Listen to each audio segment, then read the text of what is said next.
Oh, these troops were felled by powder from your mills at Corker Park.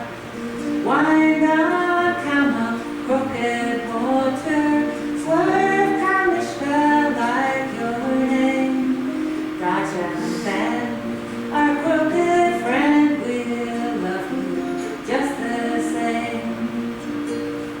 Orphan girl at Golden Bridge, shared her sorrows as you passed. Prisoner in Kilmainham jail, heard you murmur at the last. Sorry, I forget the words, but I'll remember the beginning of it.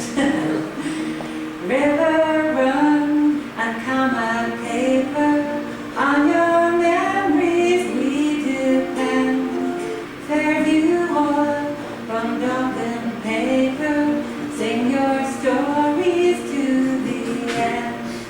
Wind up, come up, crooked water, swerve, Kamishka, like your name.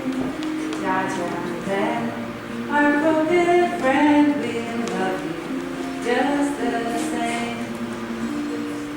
Destination, Houston Station, one more traveler passing through. Beneath the tracks, a lover's tryst, fair Anna Riffy waits for you. Through the city, side by side, meet the paddle on the way. Crooked, come up, take our troubles, drown them all in Dublin Bay. Wind up, come up, crooked water, swerve, Kamishka, like your name. Raja and Ben, our crooked friend, will love you just the same. Raja and Ben, our crooked friend, will love you just the same.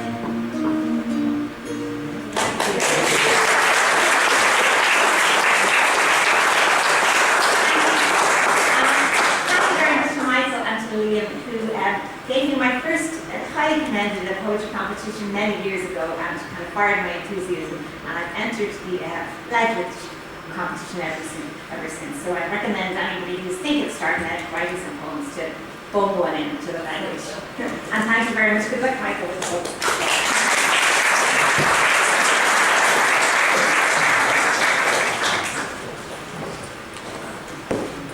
Of course, Catherine went down to win that competition twice. I don't really just. Okay, do we have Ray Mullen?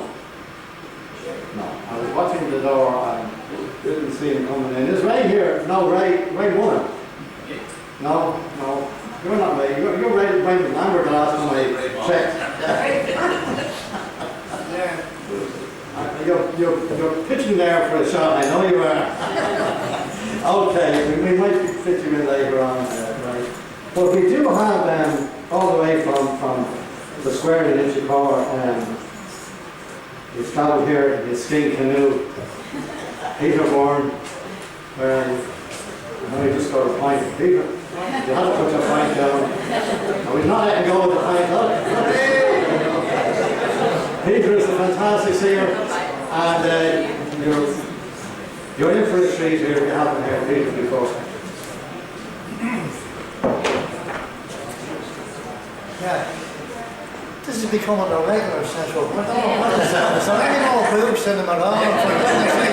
Maybe we get the Beano album, you know. No, can I just say something about Michael and Liam? They give people who would feel kind of inadequate as regards singers and poetry, and they encourage them, no matter where they're from, you know, on how low that one might be. They bring it out of them, and they do it naturally. I mean, it's not forced with them. That's just the way they are. And I'm very grateful to know them. Honest to God. So we're going to get a picture here and a picture up there. And forget about Niall, forget about feel. So it's just so human, and a wonderful common touch that he has for anybody. And that's really, I feel so warm towards him, and I just want to, a little round of applause for him, if that's all.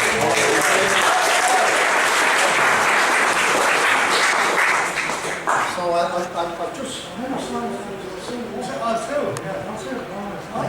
oh, wild here. Wow. I'm just saying, this just... Don't mention any birds, though. What? Don't mention no any... birds, no pigeons. You just want to sing next song about pigeons. No gig now. No gig now.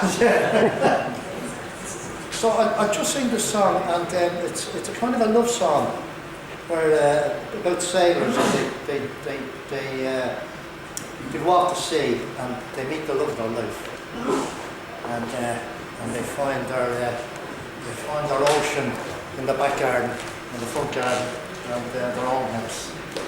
So it's kind of a light one. Don't mind the rain or the rolling sea, the weary night never worries me,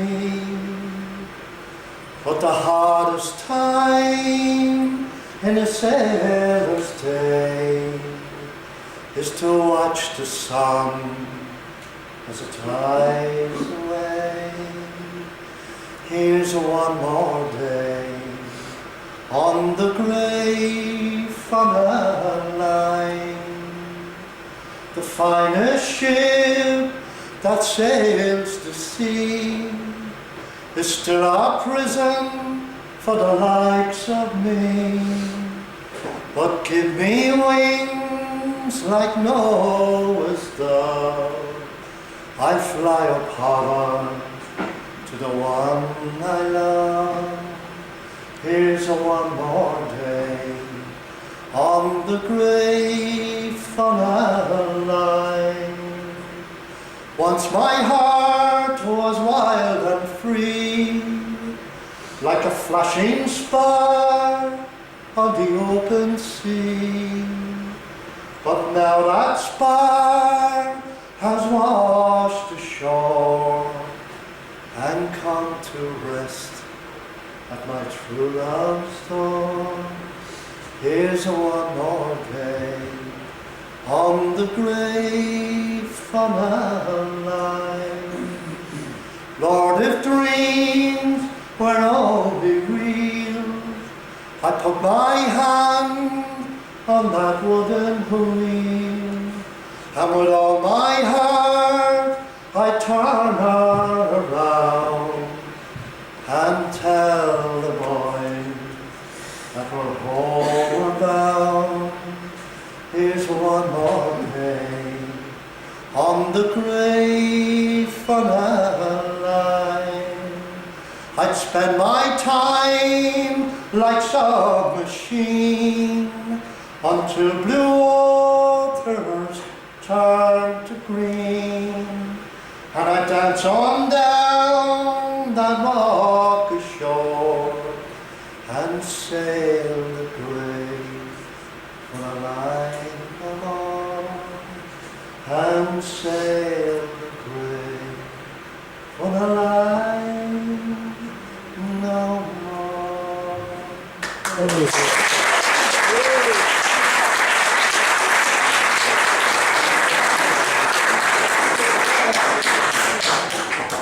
So don't go to see him anyway, whatever you want to do. I was just reminded when Michael was speaking, doing his poem, which is a lovely poem about the breakfast. I was reminded of another particular song, which it's a kind of for people to remember things, and it's a kind of an old song. It goes back a good distance, but give it a blast. It's another kind of a seafaring song as well, in a way. So we'll try this. Where the winter blizzards blow and the whaling fleets at rest, tacked in Lee's harboured sheltered bay, safely anchored 10 abreast, there's the whalemen at their stations, as from ship to ship they rove, carry bags of coal with them, and a little iron stove.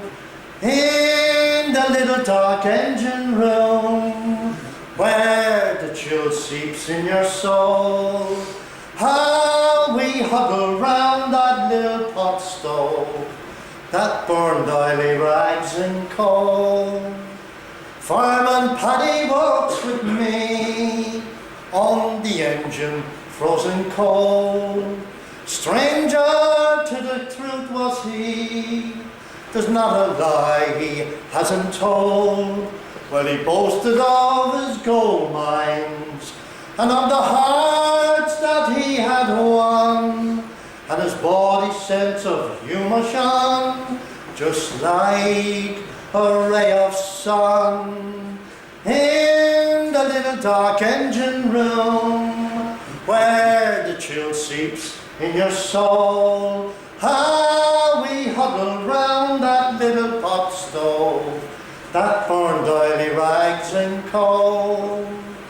We live it 7 days a week, cold hands and frozen feet, bitter days and lonely nights, making grog and having fights, swordfish and whale meat sausage, and fresh penguin eggs a treat, and we struggle to work each day through the icy winds and sleet. In the little dark engine room, where the chill seeps in your soul, how we huddle round that little pot stove that burned oily rags and coal. Then one day we saw the sun, we saw the factory ship return. Meet your old friends and you sing a song. You hope the journey wasn't long. Then it's homeward bound and it's over as we leave this icy hole. But I always will remember that little iron stove in the little dark engine room, where the chill seeps in your soul. How we huddle round that little pot stove that burned oily rags and coal. There you go.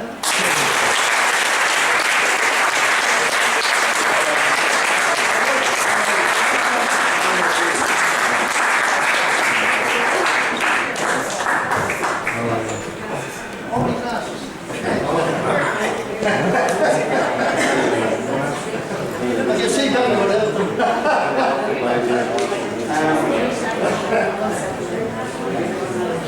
I first met Bush Shields when he introduced my book on his Osmonds some years ago, and since then we've kept in touch. I've met him numerous times over the years. Of course, he's been a friend of Michael's for many years. Features a lot in the book. We're both happy that Bush has joined us here this evening. So we come up rushing to give us a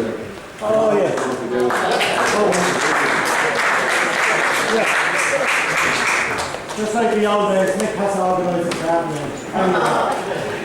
Reenactment, 1968. I think it's a part of 1967. I'm standing in Senate Place, 10 Senate Place, waiting for Phil Innet to come around to sing a few numbers. So Phil comes around the corner with three guys I've never seen before. One of them was Frank Murray, who went on to become manager of the Pogues, and they were number one all over the world with Fairy Tale in New York. The other guy was Paul Scully, who became the sound engineer for Elvis Costello and the Pogues. And the other guy was called Nick O'Flanagan. He started talking to me about Mousy Tongue. Hold on a minute. You know, like, he says the things are bleeding back there. But anyway, it never changed. Remember Mousy Tongue, the birds from Russell. Yeah. And I reckon this book should be called, I'd rather be a raconteur than a cantankerous sewer. So anyway, we're pals since then. We had a little poetry book out one time That's right, yeah. called Why Not? Why not, yeah? Yeah, this is fairly intelligent. We took it from John F. Kennedy.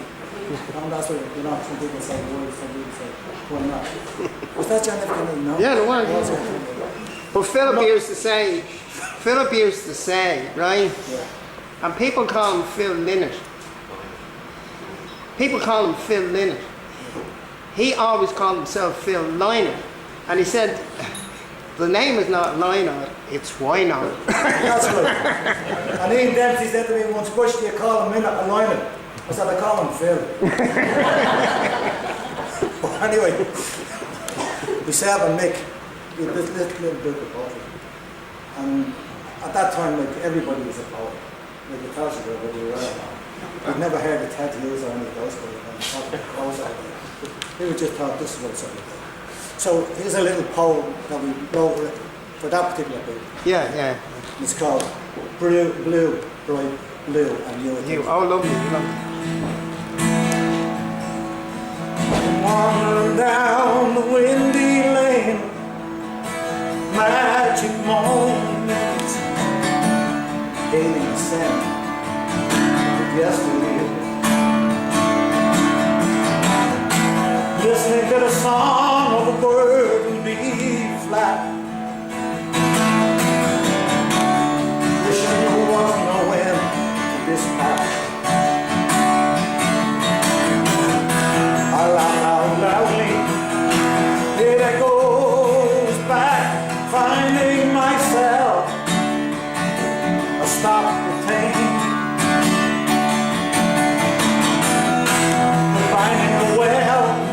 I stoop to drink and whispering ripples close my eyes. Sleep comes me, oh blanket sky, oh blue.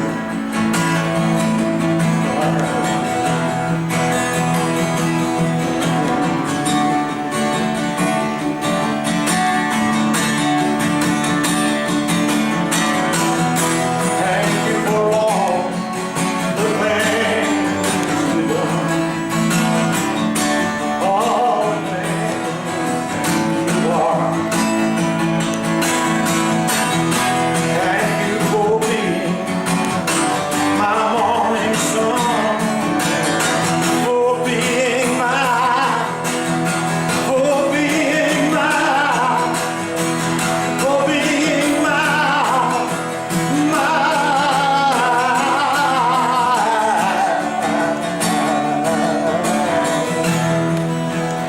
bright blue star.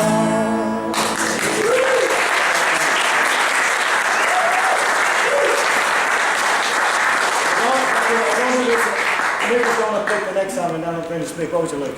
But we do all powerful. Old pal for Phil, yeah. So for all the Phil in the fans, Mick was everybody is looking for Mick's early film work that he done with Phil, and Mick done all the very first films. 1964, wasn't it? Yeah, 65, yeah, 65. Yeah. And they're around this time, they're always looking for fellow stuff because of January. Yeah. And nobody gives Mick any money. And all these record companies are making money left, right and centre. But, you know when you're busy, you go, if I have no money and have your fella out there. Yeah. If I was you, Mick, it'd be the same. But for myself and Mick, we don't have, like, we don't have an ego problem. We know we're great. Hey, look at that, Mick. Yeah, that's it. Anybody into philosophy at all? Those closest to God, the devil attacks first. Mick is never in any trouble. Nostalgia overcame me, left me powerless to create. I fall off the waves of sadness, cavaliers of faith. Without an hope. 1968. Let me know that all those years later, Phil be living out there. That's right. I'm out on the beach at home. Tide is coming in. Got this feeling of being alone. Knew that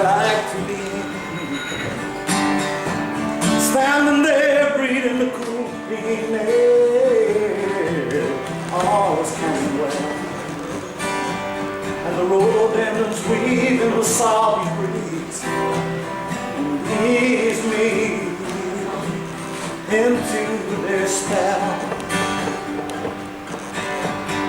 The boundless ocean in constant motion, deep and wide, going, ebbing and flowing. Our sister, the moon, is its guide. Why can't we run? I can still look upon it, soaking in the view, and the fishing boats are lying safe at home. Fill our pile, so are you.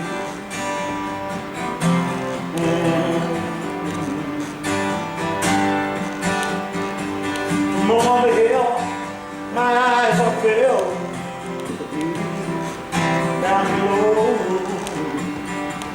Need look no farther than down to the hollow. I remember long ago, young guys with stars in their eyes. I remember it well. And the rhododendrons weave in the salty breeze, and tease me into their spell. The boundless ocean in constant motion, deep and wide, going, ebbing and flowing. Our sister, the moon, is its guide. Why can't we? I can still look upon it, soaking in the view, and the fishing boats are lying safe at home, and fill our pile, so are you. Thanks. Thanks very much, Bernard.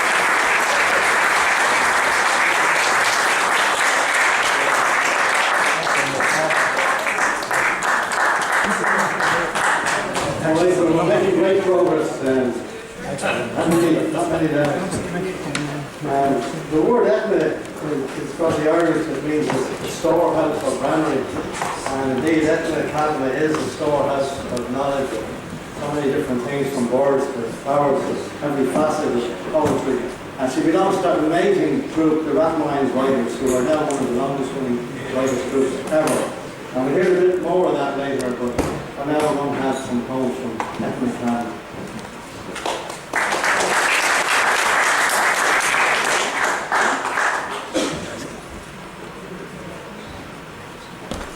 Hello. Well, it's a real honour to be here tonight. It's such a lovely place to have a lunch, and so many illustrious people here, including, of course, Michael, the most illustrious of them all. I would congratulate him on his book. I would also like to acknowledge and thank both himself and Wayne for all the support that they both given to poets down through the years, through the repost and through many other ways. Now, I was going to read some new poems, but I actually thought this is more a night for nostalgia. So I'm going to read a couple of very old poems. They're not so much biographical as to do with my family, really. I'm going to read one from my father and one from my mother. So just a moment. Or my grandmother, I'm not quite sure which one I'll do yet. I'll do Silken Bed for my grandmother.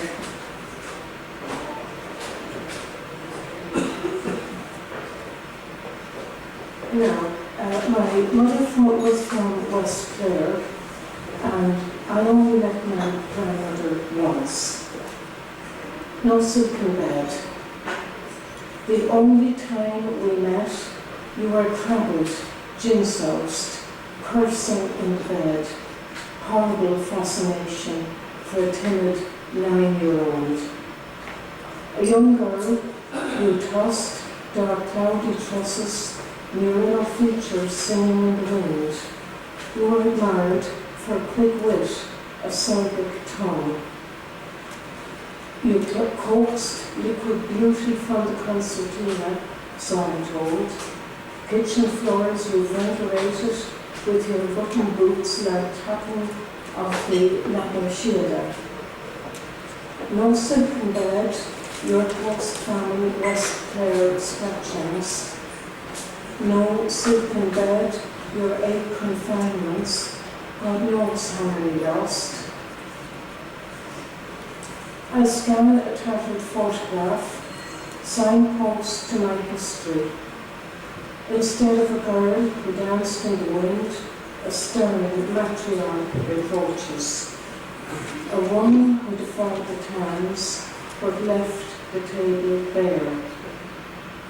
No silken bed, your 1,000 years, a useless lay and body solace. Was your passing ever mourned? A right old drunkard, they said. Perhaps you were all that, but more.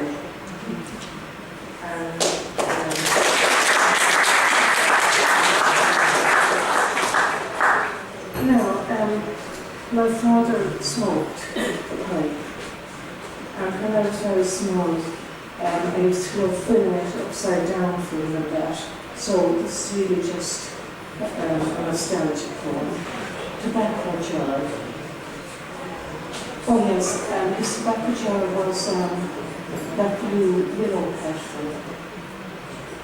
You told me there were magic houses, those curling roofed pagodas on your blue and white tobacco jar. Today, only my little finger can fit the fluted corners. I lift the lid, fragrant small flakes linger. I chant again, I root your pockets along nails, wires, all stained round. I find a battery, perhaps a sweet, plaster, bullseye, or satin cushion. An amber patina of blue opaques the bridge. 2 figures cross a river to a meadow. I inhale cut grass, horse animals scented after rain, wet coats hanging in school cloakroom. My index finger traces honeycomb tracks like trellis on the silky blades. I watch you, gloved and netted, tender to the hives, beeswax perfume heavy on the summer air. I want to see inside the blue pagodas, to verify your tales of mandarins. In paraffin warmth, you teach me how to fill your pipe from palm to upside down bowl. I will not send the vessel for repair, scrape the glue, wash away the flakes, but sometimes lift the lid, releasing fragrance and dawdle at the bridge that spans the ever-flowing river of our memories. Thank you very much.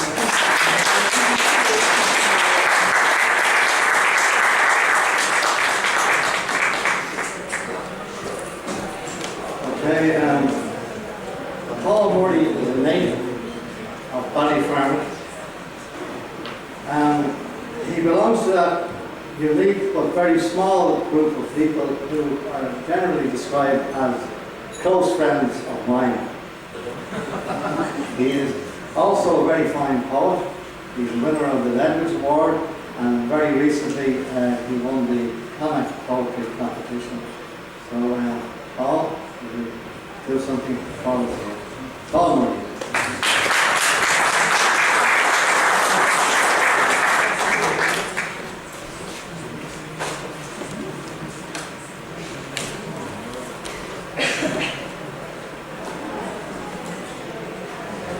I noticed Michael was leaving the room now. Congratulations, anyway. Well, seeing we're in that time of the year when summer is disappearing fast, I thought I'd go for a poem or a couple of poems that might suit this type of season.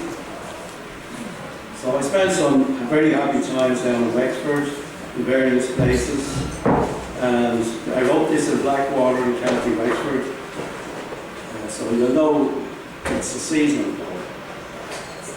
One last gasp of autumnal sun saw me back at Blackwater Cove, sifting through aspects of change.